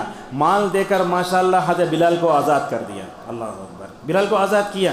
بلال کو آزاد کیا تو اس موقع پر حضرت عمر رضی اللہ عنہ فرمایا کرتے تھے، ابو بکر هو سیدنا واعتق سیدنا، ابو بکر ہمارے سردار ہیں، انہوں نے ہمارے سردار بلال کو بھی آزاد کیا ہے۔ اسی طریقے سے آپ دیکھو عمر رضی اللہ عنہ، عثمان، علی، ان تمام کے اندر بھی ماشاءاللہ دعوتی جذبہ تھا۔ ایک مثال دیتے ہیں آپ کے سامنے۔ اس وقت حضرت عمر رضی اللہ تعالیٰ عنہ کو نماز فجر میں چاقو ماری گئی تھی، جانتے ہیں نماز میں بعض علماء لکھتے ہیں 14 مرتبہ مارا انہیں، گر گیا۔ جیسے ہی لوگ مارنے گئے اپنے آپ کو مار مر گیا۔ جیسے ہی مارا گیا حضرت عمر رضی اللہ عنہ پریشان ہوئے، اس کے بعد ان کو لے جا کے گھر میں ڈالا گیا۔ ایک آدمی ان کی عیادت کے لیے آتا ہے، جب وہ داخل ہوتا ہے تو اس کے کپڑے ٹخنے کے نیچے ہیں۔ ہم بھی اپنے معاشرے میں دیکھتے، کئی لوگ داڑھی کاٹتے رہتے، کئی لوگ ٹخنے کے نیچے کپڑے پہنتے، ہمیں دیکھو خاموش ہوتے کہ تو بولے تو کان گالی جلتا کیوں نہیں۔ عمر ویسے نہیں تھے، مرض الموت میں مبتلا ہے، ایک آدمی ان کے پاس آتا ہے، آ کر بات کرنے کو چلے گا، لیکن جیسے ہی وہ واپس جانے لگا حضرت عمر نے مرض الموت میں مبتلا ہو کر بستر پر پڑے ہو کر بھی دیکھا اس کے کپڑے ٹخنے کے نیچے ہیں۔ کہا ردوا علی الغلام، اس آدمی کو بلاؤ۔ بلانے کے بعد کہا دیکھو یا غلام ارفع ثوبک، بولے اے غلام، اے لڑکے، اپنے کپڑے کو ٹخنے کے اوپر رکھو، اس لیے کہ ایسا کرنے سے کیا ہوگا، تمہارے کپڑے بھی پاک رہیں گے، تمہارے دلوں میں تقوی پیدا ہوگا۔ اس سے کیا سمجھ میں آیا؟ جو آدمی ٹخنے کے نیچے کپڑا پہنتا ہے گویا وہ اس کے دل میں تقوی نہیں ہے۔ آج کل تمل ناڈو میں ہم دیکھتے ہیں وہ TNTJ پتہ نہیں کیا کیا جماعتیں پیدا ہو گئی ہیں، وہ لوگ ٹخنے کے نیچے کپڑے پہن لے کر ہوتے ہیں۔ بڑی عجیب و غریب صورتحال ہے۔ سلفیت میں پتہ نہیں کیسے کیسے چور راستوں سے لوگ داخل ہو جا رہے ہیں۔ اپنے آپ کو بولتے ہیں جاگ، اپنے آپ کو بولتے ہیں کیا کیا نام بولتے، سمجھ میں نہیں آتا، PJ یہ وہ نام۔ وہ لوگ کیا کرتے ہیں، پوری داڑھی نکال لیتے ہیں۔ اور علماء کا حال، ٹوپی نہیں پہننا، ضرورت نہیں ہے، پینٹ شرٹ وہ جھاڑ لگاتا، وہ پینٹ لگا خطبہ دیتا، جا کے پوچھے تو کیا بولتا، ابو بکر رضی اللہ عنہ کے کپڑے نیچے تھے نا۔ انسان غلط بات پر دلیل لینا ہو تو کہاں دلیل لیتا، دیکھو وہ بدعتیاں بولتے، ابو لہب نے لونڈی آزاد کی اس لیے ہم میلاد منا رہے ہیں۔ اب یہاں بھی بات وہی ہے، ابو بکر رضی اللہ عنہ کیا ہے، ان کی کمر ٹکتی نہیں تھی۔ اللہ کے نبی کے پاس آگ بولے یا رسول اللہ کتنا چڑھاتے اتر جا رہی، آپ نے فرمایا ابو بکر جو وعید اللہ کی نبی نے سنا تمہارے لیے نہیں ہے، لہٰذا کیا ہر ایک آدمی کی کمر ابو بکر طرح ہو گئی کیا؟ آج نہیں ہے نا۔ لہٰذا غلط باتوں سے غلط دلیلوں سے ہمیں مکمل طور پر یہ نہیں ہونا چاہیے۔ لہٰذا میں آپ کو بتاتا ہوں ابو بکر رضی اللہ عنہ، حضرت عمر رضی اللہ عنہ، دیکھو دعوت کا کام کیسے کرتے تھے، ماشاءاللہ اچھے انداز سے کرتے تھے۔ ایک روایت بتاتا ہوں میں آپ کو، عید میں خطبہ پہلے ہوتا، نماز بعد میں ہوتی نا عید میں، لیکن مروان کیا کیا، بنو امیہ کا بادشاہ نماز خطبہ پہلے دیکھو نماز بعد میں پڑھایا۔ جیسے ہی خطبہ دینے کھڑا ہوا حضرت ابو بکر رضی اللہ عنہ کھڑے ہو گئے، بولے مروان اے بادشاہ سلامت، اللہ کے نبی کے سامنے نماز پڑھی تو اللہ کے نبی پہلے نماز پڑھاتے بعد میں خطبہ دیتے، تمہیں کیا کر رہی ہے، اتنا بول کو بیٹھ گئے۔ مروان بولا اصل میں عید کا خطبہ کون بھی سنتے نہیں، اس لیے میں کر رہا ہوں۔ تو معلوم ہوتا اچھے انداز سے کرنا یہ دعوتی جذبہ۔ اس طریقے سے دیکھو دعوت کا کام کرنے کے لیے حضرات صحابہ کرام کہاں نہیں گے، کیا تکلیفیں نہیں پڑے، اللہ اکبر۔ ایسے دعوت کا کام جاتے جانور اپنے جنگل خالی کر دیتے۔ ایک واقعہ میں آپ کو بتاتا ہوں، اللہ کے نبی صلی اللہ علیہ وسلم کے غلام تھے جن کا نام تھا سفینہ رضی اللہ عنہ۔ کیا نام تھا؟ سفینہ، غلام تھے اللہ کے نبی صلی اللہ علیہ وسلم کے۔ ایک دن قافلے والوں کے ساتھ جا رہے ہیں، ان کی پیٹھ پر پورا سامان ہے، اب جس آدمی کے پاس سامان نہیں انہیں جلدی جلدی چل کر چل جاتا، جس کے پاس سامان ہے انہیں کیا کرتا، آہستہ چلتا۔ انہوں سفینہ رضی اللہ عنہ کیا کرے، آہستہ آہستہ چل گئے، وہ قافلہ کہیں چلے گیا، میپ بھی نہیں کیا بھی نہیں۔ سفینہ رضی اللہ عنہ بیگن اٹھا لے کو جا رہے ہیں، جنگل کو پہنچ گئے، کیسے سامنے شیر کھڑا ہے، کیا کرے، شیر کھڑا ہے، کیا ابھی نہیں کرے۔ کیسا ایمان تھا دیکھو، درندے شیر کو دیکھ کر بھی وہ ڈرتے نہ تھے۔ بولے یا ابا الحارث انا مولا رسول اللہ صلی اللہ علیہ وسلم، اے شیر کان کھول کر سن لے، میں رسول اللہ کا غلام ہوں۔ اتنا جملہ بولنا تھا، شیر درندگی چھوڑ کر کے کتے کو بسکٹ ڈالا تو کیسا ہلا لگا تھا، ویسے پیچھے کھڑ گیا۔ روایت صحیح ہے، شک کرنے کی ضرورت نہیں، اعلی دوسرے کی عادت نہیں۔ اس بات سنے تو حدیث صحیح ہے کہ نمبر بولو بولتے آپ، ہمیں غلط بات نہیں بولتے، روایت صحیح ہے۔ بولتے ہیں حضرت سفینہ رضی اللہ عنہ مجھے ڈر چلا گیا، پیچھے آ کر کھڑا ہو گیا شیر۔ آج تو ہم وہ زو میں رکھے ہوئے شیر کو دیکھ بھی ڈرتے ہیں، جو گلاس میں رہتا اس کو دیکھ کے ڈرتے۔ کیسے تھے حضرت صحابہ اکرام، ڈرے نہیں، پیچھے کھڑا ہو گیا۔ حضرت سفینہ رضی اللہ عنہ کہتے ہیں میں اپنے قافلے سے ملنا چاہتا تھا، میں نے شیر کے پیٹھ پر اپنی ساری بیگیں رکھا، میں پورا سامان رکھا، بچھڑے ہوئے قبیلے تھے، جا کے ماشاءاللہ شیر ملا دیا۔ یہ واقعہ صحیح ہے، مستدرک حاکم میں ہے، اور علامہ ابن تیمیہ رحمۃ اللہ علیہ نے جہاں صحابہ کے کرامات کا تذکرہ کیا ہے وہاں مکمل طور پر ذکر کیا ہے۔ صحابہ کہاں کہاں نہیں گئے، یہ دیکھو معاذ رضی اللہ عنہ کبھی اللہ کے نبی صلی اللہ علیہ وسلم یمن کو بھیج رہے ہیں داعی بنا کر، کبھی ابو موسیٰ اشعری کو بھیج رہے ہیں، کبھی اللہ کے نبی صلی اللہ علیہ وسلم حضرت جو ہے علی کو بھیج رہے ہیں۔ ایک رقت آمیز آپ کو سناتا ہوں میں۔ معاذ رضی اللہ عنہ حلال و حرام کے بارے میں امت میں زیادہ علم رکھنے والے، اللہ کے نبی صلی اللہ علیہ وسلم ہمیشہ بھیجتے نا ان کو، مدینہ میں اندر سے بھیج ڈالتے، لیکن ایک مرتبہ بھیجے تو اللہ کے نبی صلی اللہ علیہ وسلم نے معاذ سے کہا اے معاذ جب دوبارہ تم آؤ گے تو تم میری مسجد اور قبر پر سے گزرو گی۔ سمجھ رہے ہیں آپ جملہ، جب جب آؤ گے تو کیا کرو گے، میری مسجد اور قبر پر سے گزرو گے، مطلب کیا، جب دوبارہ آؤں گے تو میں تم کو مل نہیں پاؤں گا۔ یہ کون بولے، اللہ کے نبی صلی اللہ علیہ وسلم۔ اللہ کے نبی نے ایسے کہہ دیا، اور اللہ کے نبی صلی اللہ علیہ وسلم کیسا ہمیشہ ہمت افزائی کرنے والے، تو رسول اکرم صلی اللہ علیہ وسلم کے بارے میں معاذ بن جبل رضی اللہ عنہ کہتے ہیں اللہ کے نبی ہمیشہ مجھے مدینے کے اندر چھوڑتے، پتہ نہیں کیا بات تھی کہ میں اوپر بیٹھا ہوں، دیکھو اوپر بیٹھا ہوں، رسولوں کا سردار وہ جانور کی نکیل پکڑ کے مدینے کے باہر تک لا کر چھوڑتے ہیں۔ بولتے معاذ رضی اللہ عنہ میں کبھی مدینے کے دیواروں کو دیکھنے لگا، میں کبھی جو ہے اللہ کے نبی صلی اللہ علیہ وسلم کے چہرے انور کو دیکھنے لگا۔ یہ ایسا واقعہ تھا، اللہ کے نبی یہ بولنا چاہتے ہیں اے معاذ یہ میری تمہاری آخری ملاقات ہے۔ ایسے چھوا معاذ رضی اللہ عنہ کہتے ہیں جب میں یمن میں تھا نبی کریم صلی اللہ علیہ وسلم کا انتقال ہو گیا، لہذا دیکھو اگر اللہ کے نبی کے ساتھ رہنا تو زندگی کی سب سے بڑی صحبت نہ ہو، مگر صحابہ اکرام دعوتی جذبہ ایسا تھا، انہوں نے مدینہ چھوڑا، نبی کی صحبت چھوڑی، ماشاءاللہ کہاں کہاں گئے، بیت المقدس گئے، بصرہ گئے، ادھر ادھر گئے، مکمل طور پر کیا۔ اور صحابہ کرام جب بھی دین کے لیے نکلے، دعوت جذبے کے لیے نکلے، ان کے ہر قدم پر ماشاءاللہ ثواب۔ ذالک بانہم لا یصیبہم ظمأ ولا نصب ولا مخمصۃ، بولا اللہ تعالیٰ یہ لوگ تھکان نہیں دیکھے، پیاس برداشت نہیں کرے، ہر قدم پر ماشاءاللہ اللہ تبارک و تعالیٰ ان کو اجر دے گا۔ ایک واقعہ اور بھی ہے، اللہ کے نبی کے زمانے میں کوئی بھی مسلمان ہوتا تو اللہ کے نبی اسے داعی بنا ڈالتے ہیں۔ آج ایسا ہے آج ایسا ہے، ہم چونکہ کیا ہے پیدائشی مسلمان ہیں، ہمیں اس اسلام کی نعمت کا صحیح احساس نہیں ہوتا۔ جو لوگ نو مسلم ہوتے ہیں وہ جذباتی ہوتے ہیں۔ عمر آباد کا ایک واقعہ ہے، ایک نو مسلم آیا تو اس کے ہاتھ پر وہ ہرا لکھا ہوا تھا، ٹیٹو بولتے نا اسے، لکھا ہوا تھا۔ اب وہ دیکھنے لگا میں مسلمان ہو گیا ہوں مگر اسلام سے پہلے کہ کفر اور شرک جو ہے علامتیں میرے اوپر ہیں۔ ایک دن جذبے میں آ کر کیا کریں معلوم، گرم میں اس طرح اٹھا کر لگا دیا اسے۔ یہ جذبہ جو لوگ مسلمان ہوتے ہیں ان کے اندر اسلام کی اہمیت ہوتی، دیکھو لگا دیا، خوش ہو گیا، لے جا کے ہسپتال میں ایڈمٹ کرے، کئی دن ایڈمٹ تھا، اس کے بعد جب بھی بولتا دیکھو کفر اسلام کی پوری علامتیں چلے گئیں۔ ایسے ہوتا ہے، ہم لوگ پیدائشی مسلمان ہیں، اس نعمت کا ہمیں صحیح احساس نہیں ہوتا۔ یہ تو ابو امامہ رضی اللہ عنہ مسلمان ہو چکے، آپ نے فرمایا ابو امامہ اپنے قبیلے میں جا کر اسلام کی تبلیغ کرو۔ وہ روایت ہے سلسلۃ الصحیح صحیح میں علامہ البانی ذکر کرتے ہیں، وہ نکلے، وہ جیسے ہی نکلے جا کر اپنی قوم کو دعوت دی، قوم کے لوگ پتھر مارے، لہو لہان ہو گئے۔ کیا کرتے، بیچار ہو کر پریشان ہو کر ایک جھاڑ کے نیچے آ کر سو گئے۔ کون؟ ابو امامہ الباہلی رضی اللہ عنہ۔ قوم والوں کو بڑا افسوس ہوا، ہمارے قبیلے کا ایک آدمی ہاتھ کو ہم نے جنت کا راستہ دکھا تھا، ہمیں اسے پتھر مار کو بھیجو تو کتنا بڑا غلط کام کرے نا یہ۔ بعض لوگ کیا کرے، توشہ لے کر ابو امامہ الباہلی رضی اللہ عنہ کو خوش کرنے آئے۔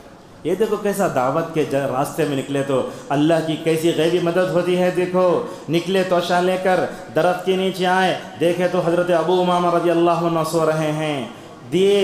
ابو امامہ نے کہا تمہارے توشے کی ضرورت نہیں ہے مجھے، ابھی جو ہے خواب میں ایک فرشتے نے مجھے دودھ پلایا ہے۔ یہ ہوتا ہے دعوتی جذبہ۔ اگر ہم دعوت کا کام کریں، اللہ تبارک و تعالیٰ دیکھو نبی صلی اللہ علیہ وسلم کی دعوتی جذبے کو دیکھ کر اللہ تعالیٰ نبی صلی اللہ علیہ وسلم کی مدد کے لیے ابو طالب کو کھڑا کیا، حالانکہ ابو طالب کافر تھے۔ آخری وقت تک اللہ کے نبی ان کو بولے، دیکھو ایک طرف ابو طالب پڑے ہوئے ہیں بستر پہ، مرض الموت ہے، ایک طرف اللہ کے نبی بولتے اے میرے چچا جان لا الہ الا اللہ کہہ لو، اس کلمے کے ذریعے انشاءاللہ قیامت میں سپورٹ کرتا ہوں۔ ادھر طرف ابو جہل کھڑے ہو کر بولتا اے ابو طالب تمہیں بات سنو نہ کو، ادھر سے توحید کی تعلیم ادھر سے کفر کی تعلیم، ادھر سے توحید کی دعوت ادھر سے کفر کی شرک کی دعوت۔ ابن حجر کہتے ہیں فَأَبَى أَن يَقُولَ لَا إِلَٰهَ إِلَّا اللَّهُ، آخر میں وہ ابو طالب کفر پہ مر گئے۔ اللہ کے نبی صلی اللہ علیہ وسلم نے ان کے بارے میں کہا لولا انی انا لکان فی الدرک الاسفل من النار، یاد رکھو اگر میں نہ ہوتا تو ابو طالب جہنم کے نچلے حصے میں چلے جاتے۔ ابو طالب اللہ کے نبی کے نہ ہوتے تو جہنم کے نچلے حصے میں چلے جاتے۔ قیامت کے دن کو جہنم کا سب سے ہلکا عذاب دیا جائے گا، آگ کے جوتے پہنیں گے دماغ کھولے گا۔ اس طریقے سے معزز حاضرین طفیل رضی اللہ عنہ دیکھو کیسے اسلام لاتے ہیں۔ وہ قبیل دوس کے طائف سے نکلے، انہیں لوگوں بولے مکے میں جادوگر ہے، تمہیں اپنے کان میں کیا رکھ لو، روئی رکھ لو، انگلیاں رکھ لو، اس کے بعد تمہارے کان میں بڑے تمہیں بھڑک جاتے ہیں۔ انہوں بڑے عقل مند تھے، قبیلے کے سردار، انہوں جیسے جیسے مکہ قریب آیا اسلام فطرت اندر سے پکاری۔ طفیل نے کیا کیا، روئی نکالی، انگلیاں نکالی اپنے کان میں، اللہ کی نبی صلی اللہ علیہ وسلم کی مبارک قرات سننے لگے۔ اور جانتے ہیں دعوتی میدان میں یہ کیا ہے، قرآن کا اثر بڑا خطرناک ہوتا ہے، کافروں پر بھی پڑو روئے گا۔ میں جانتا ہوں سعودی عرب کے کچھ نوجوان امریکہ میں رہتے ہیں، وہ لوگ جا کے یاسر التوسری کی قرات سناتے ہیں، وہ یاسر التوسری کی قرات سن کے ماشاءاللہ لوگ رونے لگتے ہیں۔ کافراں بھی، فلم تھیٹر میں کام کرنے والے بھی، قرآن کے اندر اللہ نے وہ طاقت رکھی ہے۔ لہذا طفیل رضی اللہ عنہ اللہ کی نبی کی قرات سن کر مسلمان ہو جاتے ہیں۔ اللہ کی نبی نے فرمایا طفیل تم داعی بن گئے، لہذا وہ دوست کو چلے گئے۔ دیکھو حضرت طفیل کے اسلام لانے سے 5000 حدیثیں یاد کرنے والے ابو ہریرہ بھی 7 ہجری میں مسلمان ہوتے ہیں۔ اللہ، ابو ہریرہ جب تک دنیا میں رہے حدیثیں پہنچائے، ابو ہریرہ طفیل بن عمر دوسی کے حق میں صدقہ جاریہ۔ لہٰذا یہ دعوتی جذبہ ہمارے اندر بھی مکمل طور پر ہونا چاہیے۔ ایک بات بھی دیکھو صحابیات کے اندر بھی دعوتی جذبہ کیسا تھا، دعوت کا کام مردوں پر عورتوں پر بھی ہے۔ والمؤمنون والمؤمنات بعضهم اولیاء بعض، یہاں خواتین غور سے سنو قصہ ہے۔ حضرت سلیم جانتے نا، حضرت انس رضی اللہ عنہ کی ماں، سلیم کی شادی مالک نامی ایک نصرانی سے ہوئی تھی۔ انس ابن مالک بولتے ہیں نا، وہ مالک کون تھا، وہ نصرانی تھا۔ حضرت انس کی تربیت کے لیے سلیم بڑا تڑپتی تھیں، میں توحید پرست بنانے چاہتا ہوں، باپ کرسچن بنانے کی کوشش کر رہا ہے۔ حضرت سلیم رضی اللہ عنہ کے جذب دعوت کو اللہ نے دیکھ لیا۔ وہ نصرانی باپ تھا نا، ملک شام میں سیریا میں جا کہیں مر گیا۔ حضرت سلیم رضی اللہ عنہ نے دیکھا، انہوں نے دیکھا میری تربیت کے لیے اگر دنیا میں سب سے بہترین جگہ ہو سکتی ہے تو وہ نبی کریم صلی اللہ علیہ وسلم کا مبارک گھر ہے، قربان جاؤ۔ کیسے ہوتا ہے دیکھو، مسلم کی روایت آتی ہے اللہ کے نبی صلی اللہ علیہ وسلم کے گھر کو جا رہے ہیں، کیفیت کیا ہے دیکھو، مسلم میں ہے حضرت سلیم نے اپنے چھوٹے سے بچے کو اٹھایا، رکھ لیا، آدھی اوڑھنی میں اپنے سر پر اوڑھ لیا اور آدھے اوڑھنی میں اپنے بچے کو چھپا لیا۔ اللہ کے نبی صلی اللہ علیہ وسلم کے مبارک گھر کا رخ کر رہے ہیں، جیسے ہی گھر کو گئے کہا یا رسول اللہ ھذا خویدمک انس فادع اللہ لہ، کہنے لگے یا رسول اللہ آپ کا چھوٹا سا خادم انس ہے، آپ اس کے لیے دعا کیجیے۔ اللہ کے نبی نے حضرت سلیم کے دعوتی جذبے کو دیکھا، تربیت کے جذبے کو دیکھا، آپ نے فرمایا اے اللہ تو حضرت انس کو مال دے، اے اللہ ان کے اولاد میں جو ہے برکت دے۔ کیا ہوا؟ وہ بولتے ہیں حضرت انس رضی اللہ عنہ اپنی زندگی میں نے 100 سے زیادہ اولادیں دیکھی، میں نے انس رضی اللہ عنہ کہتے ہیں مدینے میں کیا ہوتا تھا، ہر صحابی کا باغ ایک مرتبہ پھل دیتا، نبی کی دعا کی برکت سے ماشاءاللہ میرا باغ 2 مرتبہ پھل دیتا تھا۔ تو حضرت انس رضی اللہ عنہ ام سلیم رضی اللہ عنہ کے بیٹے، انہا کے بیٹے ہیں۔ اب یہ کیا ہوا، حضرت ام سلیم رضی اللہ عنہ کے شوہر کا انتقال ہو گیا۔ یہاں کی طرح نہیں ہے، ہمارے پاس کیا ہوتا، اگر کوئی لڑکی جوانی میں بھی اگر وہ بیوہ ہو گئی تو اپنی خواہش کو کچلنے کو جیٹ کے ساتھ، دیور کے ساتھ غلط تعلقات رکھ لیں گے، لیکن دوسری شادی نہیں کریں گے۔ عرب والے ویسے نہیں تھے۔ ام سلیم جو ہے نوجوان تھیں، ام سلیم نے ابو طلحہ کو دیکھا۔ ابو طلحہ کون؟ قابل قریش کے بڑے عقل مند۔ ایک دن وہ کسی بت کے سامنے جھک کر سجدہ کر رہے تھے تو ام سلیم کے دعوتی جذبے کو دیکھو، ام سلیم نے کہا ابو طلحہ تم قریش کے اتنے بڑے عقل مند آدمی، جس اپنے ہاتھ سے بت تراشتے ہو ان کے سامنے جھکتے کیا؟ بولے ام سلیم دیکھو یہ جذبہ ہر عورت کے اندر ہونا، یہ ٹرننگ پوائنٹ ہے۔ ام سلیم نے کہا ابو طلحہ اگر تم اسلام لالا تو میں تم سے شادی کرنے تیار ہوں۔ اللہ اکبر، یہ خیر کا جذبہ، ایک دعوتی جذبہ۔ ام سلیم کے جذبے نے حضرت ابو طلحہ کو نار جہنم سے بچا لیا۔ ابو طلحہ نکلتے ہیں ام سلیم کی بات نکل کر کے اللہ کے نبی صلی اللہ علیہ وسلم کے جو ہے مسجد کی طرف جاتے ہیں۔ اللہ کے نبی پورے صحابہ کے ساتھ بیٹھے ہوئے ہیں اور اللہ کے نبی چہرے کو دیکھ کر پہچان لیتے سائیکالوجی۔ صحابہ کے ساتھ بیٹھے ہیں، ابو طلحہ اللہ کے نبی صلی اللہ علیہ وسلم کے مجلس کے قریب ہو رہے ہیں۔ اللہ کی نبی نے جیسے ہی ابو طلحہ کو آتے ہوئے دیکھا تو دل میں کہا، صحابہ سے کہا ابو طلحہ کو یہ بھلائی کا ارادہ لے کر آ رہے ہیں۔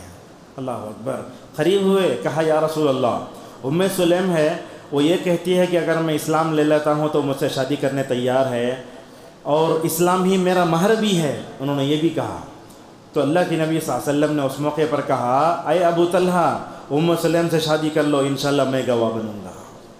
اسلام ہی مہر۔ علامہ نووی رحمہ اللہ کہتے ہیں حضرت ام سلیم نے جو آفر دیا نا، اسلام تمہارا اسلام لانا میرے لیے مہر ہے، نووی کہتے ہیں اتنا اچھا مہر میں نے اپنی زندگی میں صحابہ میں کسی میں نہیں دیکھا۔ دیکھو ہمارے تابعین کے اندر کیا جذبے جو ہے دعوت تھی، ہزاروں کتابیں لکھیں۔ ابن الجوزی کا نام آتا ہے، ابن الجوزی رحمہ اللہ بہت بڑے عالم دین۔ ایک دن ان کا پوتا سامنے بیٹھا ہے، خطبہ دیتے ہوئے ابن الجوزی بولتے ہیں لوگو یاد رکھو میرے ان ہاتھوں نے 2000 صفحے لکھے ہیں۔ کتنے ہزار صفحے؟ 2000 صفحے۔ میرے ہاتھوں پر 25,000 لوگوں نے ماشاءاللہ اسلام قبول کیا ہے۔ حالانکہ اس وقت انٹرنیٹ میں کیا بھی نہیں، کیسے محنت کرتے تھے ہوں گے۔ اور اسی طریقے سے دعوتی اسفار تھے، میں کیا کیا نام لوں آپ کے سامنے، میرے پاس وقت کم ہے۔ ابن تیمیہ کو کون نہیں جانتا، ابن القیم کو کون نہیں جانتا، کیا دعوتی جذبہ۔ ابن تیمیہ نے تو دین کی خاطر شادی بھی نہیں کی ماشاءاللہ۔ 35 جلدوں میں مجموع الفتاویٰ ہے۔ محمد ابن عبد الوہاب رحمہ اللہ، ہم کو وہابی بول کے چھیڑتے نا، چھیڑتے نہیں چھیڑتے، یہ اصل میں کیا ہے، محمد ابن عبد الوہاب رحمہ اللہ تقریباً آج سے 200 سال پہلے پیدا ہوئے عرب میں۔ انہوں کیا کرے، وہاں جتنا کچھ شرک تھا، بدعتیں تھی، ماشاءاللہ سب کا خاتمہ فرمایا۔ شیخ کہاں گئے، کوفہ گئے، بصرہ گئے، ہورہ ملا گئے، احسا گئے، ہر جگہ گئے ماشاءاللہ۔ اپنے زمانے میں انہوں نے ایک کتاب لکھی، اس کا نام ہے کتاب التوحید۔ ایسی کتاب میں سمجھتا ہوں اس کتاب کو پڑھ کر ماشاءاللہ کتنے لوگوں نے اپنی زندگیاں بدلی ہوں گی۔ ایسی کتاب ہے ہندوستان میں، ایک کتاب ہے تقویۃ الایمان، نام جانتے ہیں نا، اس کتاب کو پڑھ کر ماشاءاللہ کتنے لوگوں نے اپنے آپ کو بدلا ہوگا، ذرا تصور کیجئے۔ صدیق حسن خان ہماری جماعت کے ایک معتبر عالم دین ہیں، بھوپال میں رہتے تھے۔ بھوپال کی جو ہے یہ تھی، مطلب وزیر تھے یا بادشاہ، اس کی بیٹی سے شادی کرے تھے، ان کے بارے میں آتا ہے دعوتی جذبہ۔ اپنے پیسوں سے صحیح بخاری شائع کر کے گھر کے دروازوں پر دستک دے کر ماشاءاللہ صحیح بخاری پہنچایا کرتے تھے۔ یہ کوئی معمولی نہیں دعوتی جذبہ۔ اس طریقے سے علامہ شوکانی، علامہ صنعانی، علامہ البانی، بن باز، اللہ اکبر، یہ ایسے علماء ہیں جنہوں نے اپنی پوری زندگی دعوت جذبے کے لیے دی۔ علامہ البانی رحمہ اللہ کے بارے میں ہمیشہ آپ کو جاننا ہے، یہ ماشاءاللہ ایسے عالم دین، آج سے تقریباً 99 میں ان کا انتقال ہوا ہے۔ حدیث کو تلاش کرنا بولے تو 15 دن 20 دن ہوتے تھے۔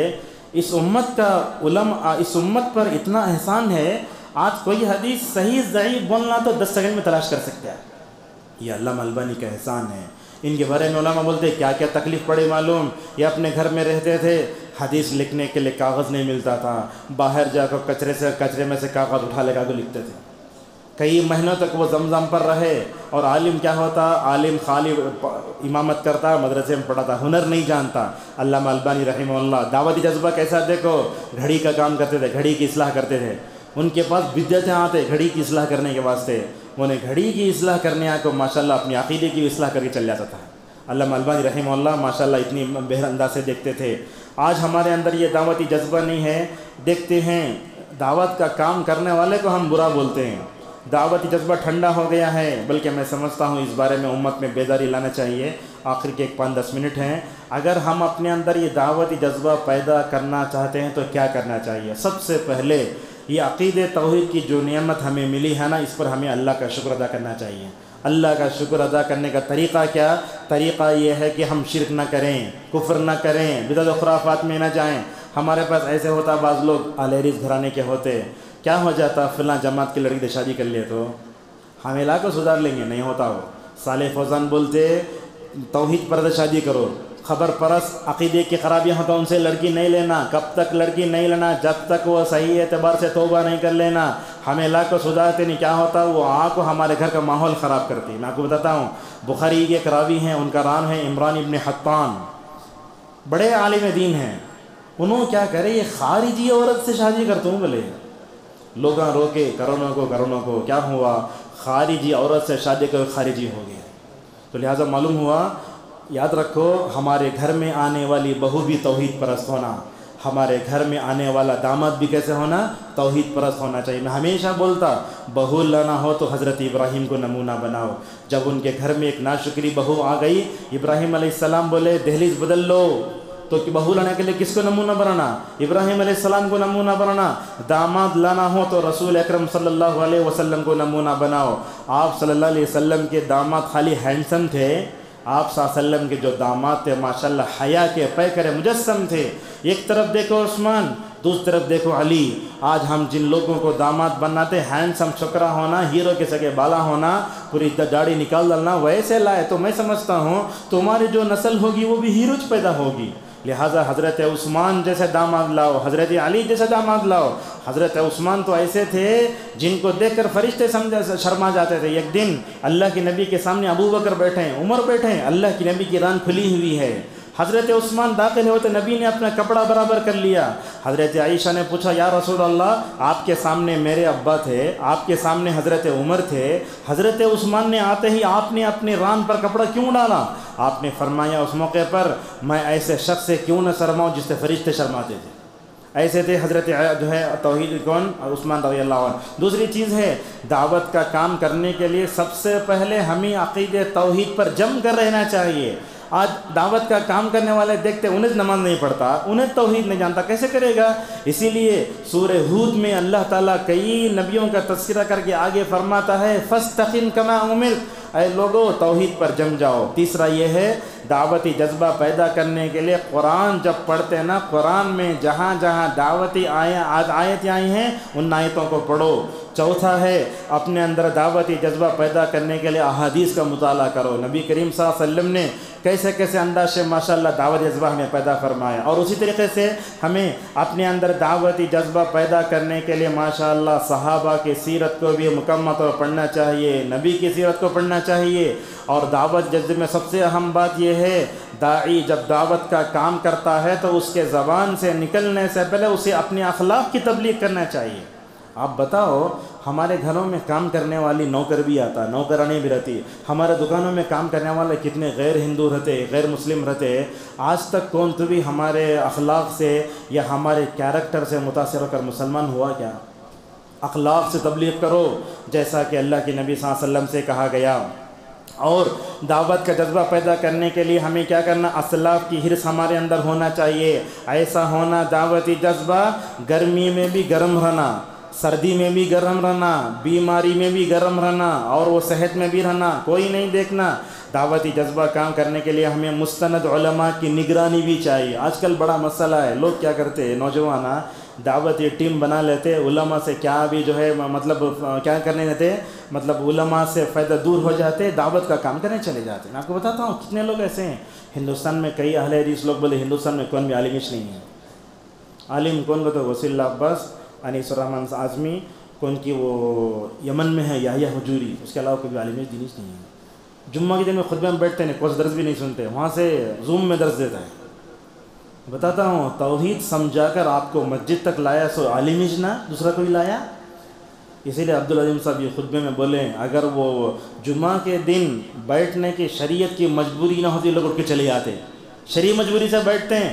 لہذا اس طرح کی باتیں نہیں ہونا چاہیے, اب علماء سے جڑ کر کام کرنا چاہیے, مستند علماء کے. اور دیکھو دعوت پر لکھی گئی صحیح کتابوں کا مطالعہ ہونا چاہیے. ہمارے پاس ہوتا کیا ہے, غلط منہج کی کتابیں لوگ پڑھ لیتے ہیں. دیکھتے ہیں بعض لوگ ڈاکٹر اسرار سے متاثر ہو جاتے ہیں اور بعض لوگ وحید الدین خان سے متاثر ہو جاتے ہیں. نہیں ہونا چاہیے.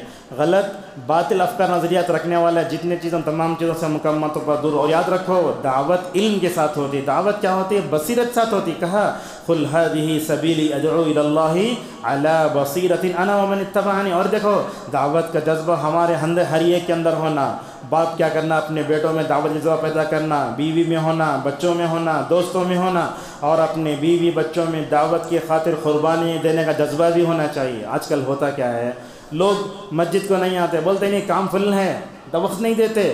وقت دیں گے تب نہ ہم دعوت کا کام کر سکتے ہیں. دیکھو دعوت کی خاطر قربانی دینے کا جذبہ حضرت ابراہیم نے اپنے بچوں کے اندر کیسے پیدا فرمایا. حضرت ابراہیم جا کر اپنی بیوی کو کعبۃ اللہ کے پاس چھوڑ رہے ہیں, جہاں حد نگاہ تک آسمان کے علاوہ کچھ بھی نظر نہ آتا تھا. اس موقع پر ہاجر نے ابراہیم سے پوچھا, کیا پوچھا, کہا اے ابراہیم کہاں چھوڑ کر جا رہے ہو.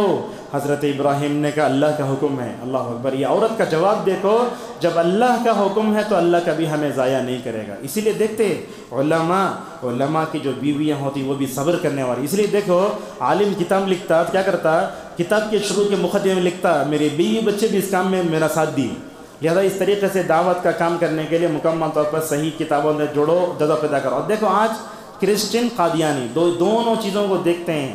دعوت غلط ہے پھر بھی اتنی محنت کر رہے ہیں. آپ دیکھیں گے عیسائی عورتوں کو شادیش نہیں کرتے, کیوں, دعوت کا کام کرنے.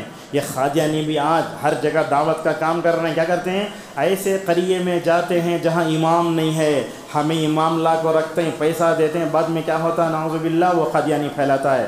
اور اس طریقے سے دعوت کا کام کے لیے وقت بھی دینا, مشورہ بھی کرنا. اور ایک بات بھی ہے, یہ جذبے دعوت میں جو ہوتا ہے نا, ہمیں مالداروں کو اللہ کی راہ میں خرچ کرنے کے لیے مکمل طور پر ابھارنا بھی چاہیے.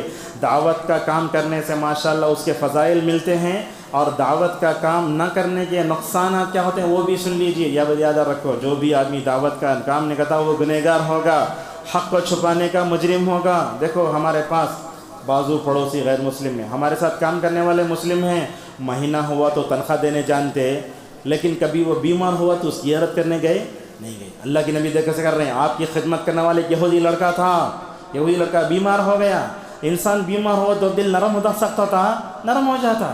اللہ کے نبی نے صلی اللہ علیہ وسلم نے اس مرحلے کو غنیمت سمجھا. آپ صلی اللہ علیہ وسلم اس یہودی لڑکے کی عیادت کے لیے گئے پڑیا ہے بستر کو, باوا ہو بیٹھا ہے, کہاں, سرانے. اللہ کے نبی صلی اللہ علیہ وسلم نے دیکھا, اللہ کے نبی جو گئے نا اس کا اچھا اثر پڑا. کس کے اوپر, ایک یہودی غلام پر. اللہ کے نبی مجھے عیادت کرنے آنا, کتنی انسانیت ہے نا آپ کے پاس. آپ نے دیکھا یہ دعوت پیش کرنے کا اچھا موقع ہے. اللہ کے نبی صلی اللہ علیہ وسلم نے فرمایا, کہا لا الہ الا اللہ پڑھو. کسے بول رہے ہیں, وہ غلام کو بول رہے ہیں. وہ غلام کیا کر رہا ہے, وہ اپنے باپ کو دیکھ رہا ہے. وہ نے کیا بولا, باپ اتی ابو القاسم. اللہ کے نبی بولتے ہیں تو تم ابو القاسم بولتے تو کلمہ پڑھ لو. اللہ اکبر, کلمہ پڑھ لیا. بیمار ہیں, اللہ کے نبی کی خوشی کے ٹھکانے نہیں. اللہ کے نبی وہاں سے نکل رہے ہیں, آپ کی زبان پر یہ الفاظ ہیں, الحمدللہ الذی انقذہ بی من النار. تمام تعریفیں اس اللہ کے لیے ہیں جس نے میری وجہ سے اس بچے کو نار جہنم سے بچا لیا. یہ روایت تو بخاری کی ہے. مسند احمد کی روایت میں آتا ہے, اللہ کے نبی صلی اللہ علیہ وسلم فرماتے ہیں, جیسے ہی میں وہاں سے نکلا اس کی روح پرواز کر گئی. سوال یہ ہے, اللہ نے ہمیں اتنی لمبی زندگی دی, ہم نے اسلام کے لیے کیا کیا, ہم نے اللہ کے لیے کیا کیا, دین اسلام کے لیے کتنی قربانیاں دی. وہ ایک نماز بھی نہیں پڑھا, نہ رکوع کیا, نہ سجدہ کیا, لا الہ الا اللہ پر موت ہو گئی. تو اس طریقے سے ہمیں ہندوستانی معاملے میں کیا ہے, ہندوستان کے اس ماحول میں جو لوگ نیوٹرل ہے نا, ان لوگوں پہ محنت کرو. جو مندر نہیں جاتے, جو گنیشا نہیں اٹھاتے, ان لوگوں پہ محنت کرو. ابو طالب کو ڈھونڈو اس طریقے سے, اور جو ہے جذب دعوت کے لیے ہمیں اپنی نیت کی اصلاح بھی ہونا چاہیے، دعا کا اہتمام کرو، اور دعوت کا کام کرنے کے لیے تہجد کی نماز بہت ضروری ہے۔ اللہ کے نبی صلی اللہ علیہ وسلم کو سورۃ المزمل میں کہا گیا، اللہ کے نبی اگر آپ دعوت کا کام کرنا چاہتے ہیں تو اپنے تعلق کو اللہ سے مضبوط کرو۔ یہ تہجد کی نماز ایسی ہے ماشاءاللہ بندے کے اندر ایک ثبات قدمی پیدا کرتی ہے۔ آخری چیز ہے، اگر ہم دعوت کا کام کرنا چاہتے ہیں، دنیا سے دنیا کی محبت اپنے دل سے نکال دینا۔ دعوت کا کام کرنے کا بھی اتوار کو موقع ملتا ہے ہم لوگوں کو، ہم کیا کرتے ہیں اپنے گھر والوں کے ساتھ کہیں ایگزیبیشن چلے گئے، ڈی مارٹ چلے گئے یا چلے گئے، نہیں ہونا چاہیے۔ آپ کو موقع ملا تو کیا کرو، اپنے بچوں کو دعوت کا کام لے کے نکلو، تب نہ مکمل طور پر یہ ہوگا۔ اور صحابہ کی قربانیوں کا ہمیشہ ہمیں مکمل طور پر لحاظ کرنا چاہیے، جیسا کہ نبی کریم صلی اللہ علیہ وسلم کہتے ہیں، لوگوں صحابہ کو گالی مت دو، یاد رکھو اگر تم میں سے کوئی آدمی احد پہاڑ کے برابر سونا بھی خرچ کر لے یا آدھے احد کے پہاڑ کے برابر بھی سونا خرچ کر لے، تم ان کے مرتبے کو نہیں پہنچ سکتے۔ بہرحال درس ویسا ہی تھا، عنوان تھوڑا لمبا ہو گیا۔ اس موقع پر میں اللہ کا شکر ادا کر کے آپ لوگوں کا شکر ادا کرتا ہوں۔ حضرات و خواتین کا کہنا یہ ہے، اللہ تبارک و تعالیٰ نے ہم سب کو دنیا میں خیر امت بنا کر بھیجا، ہم دنیا کی سب سے بہترین امت ہیں، یہ ٹائٹل ہے۔ اگر یہ ٹائٹل ہمارے اوپر ہونا بولے تو ہم کیا کرنا، دعوت کا کام کرنا چاہیے، دعوتی جذبہ لے کر جئیں، اور اپنے بچوں میں بیوی میں بھی دعوتی جذبہ پیدا کرنے کی کوشش کریں۔ اللہ تبارک و تعالیٰ سے ہماری دعا ہے، اللہ تعالیٰ ہم سب کو دعوت کا یہ کام سنجیدگی سے کرنے کی توفیق عطا فرمائے۔ اللہ تعالیٰ ہم سب کو دعوت کے اس کام کو علماء کی نگرانی میں کرنے کی توفیق عطا فرمائے۔ اللہ ہم سب کو اپنی بیوی میں بچوں میں بھی دعوت جذبہ پیدا کرنے کی توفیق عطا فرمائے۔